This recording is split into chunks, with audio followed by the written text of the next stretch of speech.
Another Thursday for us to discuss on health-related matters. Good afternoon, and thank you for joining us on yet another edition of the program You and Your Health on Equinoxe Radio Multimedia. For presentation, I am Immaculate Fogwe.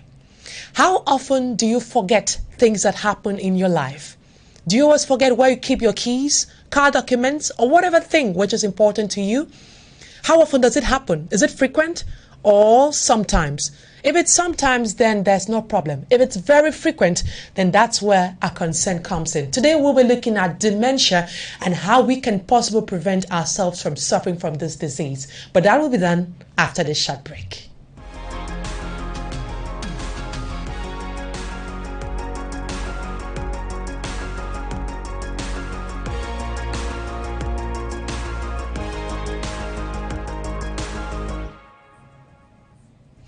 Welcome back. As I earlier said, today we'll be discussing on dementia, and with me on the line is Dr. Michael Mengjo, consultant neurologist at the Yaoundé Central Hospital. It is a pleasure having you for the first time on the program, Doctor. Hello, it's always a pleasure having such an opportunity to discuss health cases with you. Exactly. So today we'll be looking at dementia. But first of all, before looking at that, what's the difference between dementia and forgetfulness? Now, dementia is a disease. Forgetfulness, I think, is a normal phenomenon, but dementia persists over time. Meanwhile, forgetfulness, there is an aspect of recall. And now, since I focus on dementia, what can trigger dementia?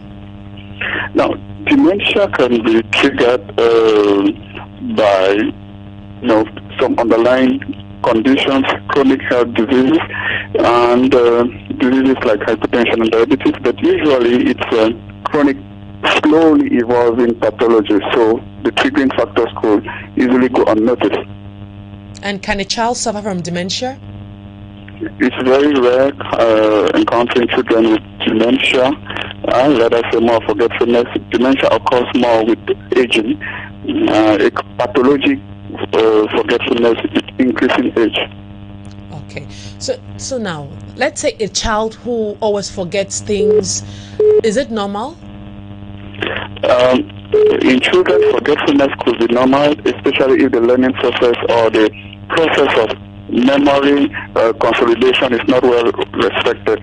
In children who study without getting ample rest or to consolidate the information they have acquired, there's a tendency for them to have moments of forgetfulness without being dementia. So, but now, in case a child is in class, the child is unable to capture whatever has been taught in class, and is there a need to go and see a specialist on such a situation? I think so. Meeting a specialist will help them improve their manner of learning, way of consolidating information, and best strategies to improve recall of information.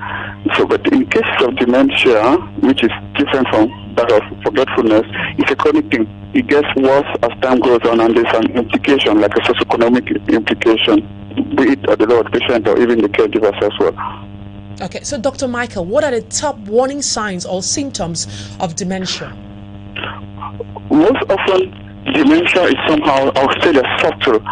Most often we tend to minimize them, but one of the most alarming warning signs is persistent forgetfulness. I insist on the word persistent. Okay. The forgetfulness can occur, but this forgetfulness that comes sometimes with accusations, false accusations, tend to repeat the same information, forgetting the same information with time.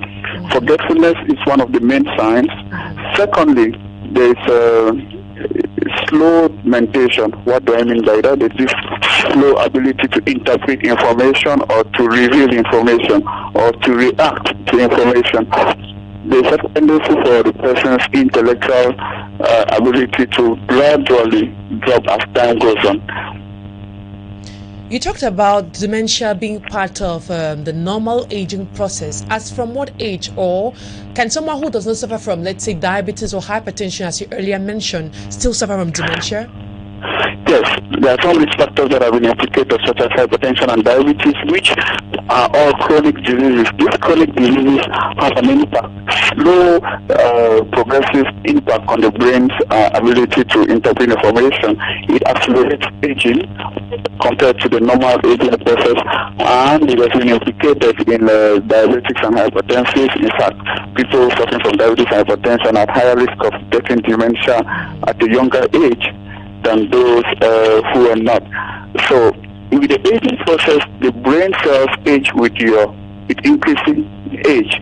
But in dementia, there is a rather rapid aging of the brain cells compared to the person's age. Okay. If you're just joining us on the program, then know you're watching. For those on TV and those on radio listening to the program, You and Your Health at Equinoxe Radio Multimedia. And as I have as guest Dr. Michael Mengjo, consultant neurologist at the Yaoundé Central Hospital. To participate in the program, you can call the following numbers: 655-511111 or 652-025050. Back to you, Dr. Michael. So now, how can I tell someone is suffering from dementia? Can I just look at the person's habit or whatever, and conclude that that person is suffering with dementia? Well, there's a challenge with identifying those suffering from dementia, more especially because sometimes or most often we tend to underestimate the thinking is part of the aging process. So identification of someone suffering from dementia starts from the moment when the person does not recall immediate information or even long-term information, and which persists over time.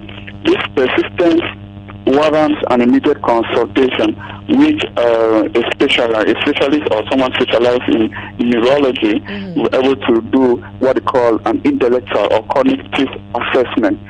The different gaps identified when assessing such a patient could help us know if there is dementia or a risk of dementia. And so, can dementia lead to death? I beg your pardon? Can dementia lead to death? Dementia on its own, no. But complications related to dementia could cause death. On its own, dementia can't lead to death. Someone who forgets can easily, like an example, forget to turn off the gas bottle and lights up a matchstick and cause a whole, an accident, causing burns. Someone who forgets can easily, or who does not interpret information properly, can cause or, lead to events that could cost people life. You earlier said it is normal for someone to forget where he kept something, let's say a document. But then, how regular should it be? So someone can already be able to tell that I'm suffering from dementia, or it's just a normal forgetfulness phenomenon? Yeah, one very important information with respect to forgetfulness is that most often we tend to remember it with time. We recall them. In fact, for someone to say he or she has forgotten, he has actually recalled, he has actually remembered the event or the situation. Meanwhile, in dementia cases, the person is not even aware that he or she forgot. And the family or the caregivers or the immediate environment are those who notice it. Mm-hmm. And now, for people living with dementia, how can we, let's say I'm taking care of a grandmother who's suffering from dementia, how do I manage her case? How do I take care of her? Yeah, the management starts more with the immediate environment, those immediately surrounding her. Companionship or company counts a lot in helping to in the recovery process, in the memory process. Because events that everything we do is being registered in our subconscious mind based on interactions. So interaction is very, very important. Recalling some information is equally very important, like past information, to ease the recall process.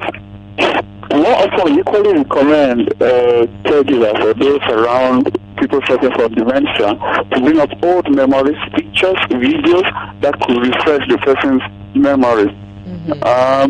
Trying to accompany the person in every activity in patience, I insist on the word patience, helps a lot to boost the person's morale, helps a lot to boost the memory process, because most often we tend to say, insult, we are not patient enough, and we end up getting discouraged.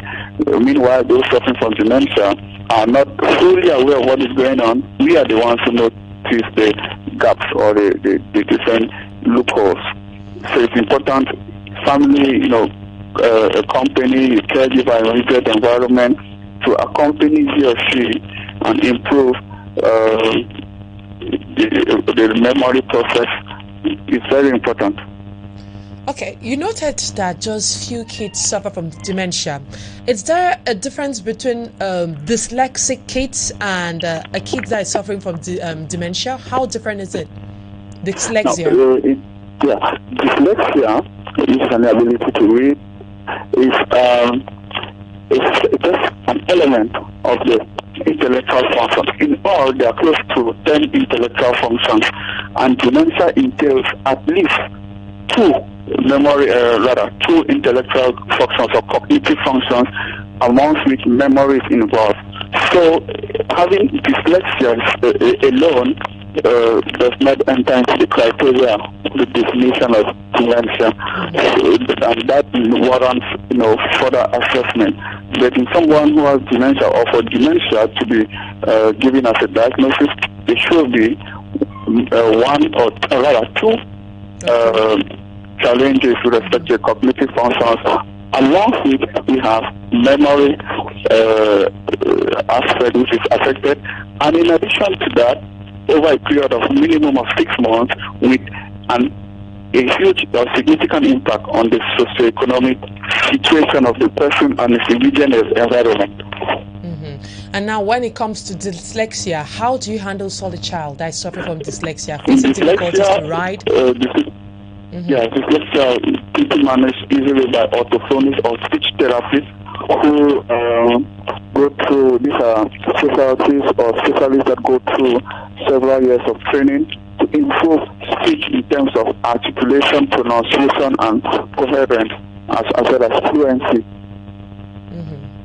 And now, for the teacher, does the teacher have a role to play when it comes to dyslexia? I beg your pardon? Does a teacher have a role to play when it comes to dyslexia? Dyslexia, yeah, but I think those who are fully trained health professionals have a better and upper hand in improving dyslexia, because they have been trained to identify the challenges. The most important is identifying the challenges with respect to dyslexia and looking for strategies to improve those challenges the patients face. Okay, so I want to know, how can we better prevent dementia from happening? That's a very good question. Prevention of dementia starts from a very young age, and it involves, firstly, I'll group it into different groups. Firstly, I'll start with memory games. Those who have a lot of activities that involve thinking, calculating, looking for strategies are very good. Those are activities that are very good in minimizing, minimizing the risk of having dementia. So it's very important. So higher educational status has an influence. Those who study a lot, those who calculate a lot, those who take who are in decision making are equally very much at lower risk. A healthy lifestyle, a healthy diet counts a lot. A diet that is low in fat, rich in vegetables and vitamin E, which are substances that help in slowing down brain aging, are important in boosting the memory cells and minimizing the risk of dementia. Quality sleep time as well as quality sleep duration counts a lot.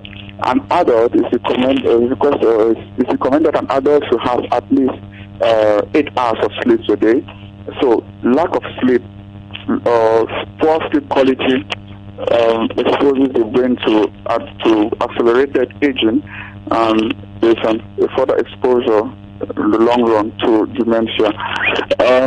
There are some strategies that are equally been put into place, like those who love a lot of strategic games, memory games. It has been proven that those who involve in strategic and memory games boost their memory and minimizes the risk of dementia in the long run.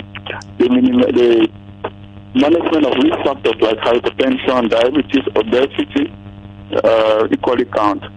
Low alcohol intake, no smoking, tobacco smoking too minimizes the risk of dementia. And we can't end this by equally insisting the impact of aerobic exercises.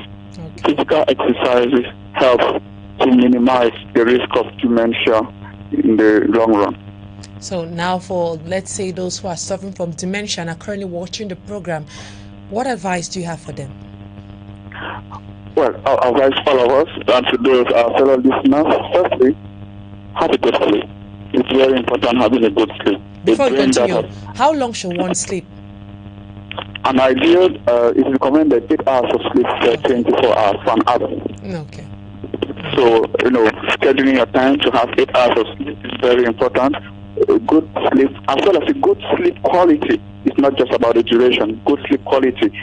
In fact, a sleep that we call a restorative sleep, meaning you sleep and you're able to wake up refreshed, strong enough to tackle the next day, is very important. I equally want all of us to have a healthy diet lifestyle, minimize increased salt intake, minimize or reduce fatty foods, improve more on vegetables and fruits that are rich in vitamins, rich in vitamin E too, which is very much implicated in slowing down aging. Physical exercises is very important too. For those who get to the age of 40 and above, it's recommended to, on a monthly or on a bi-monthly basis, control for risk factors like hypertension, take your blood glucose for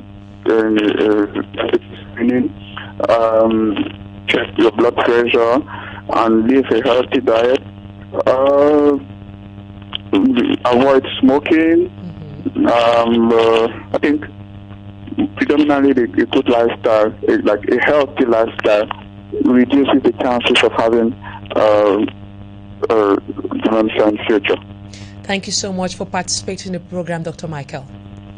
And that was Dr. Michael Menjo, consultant neurologist at the Yaoundé Central Hospital.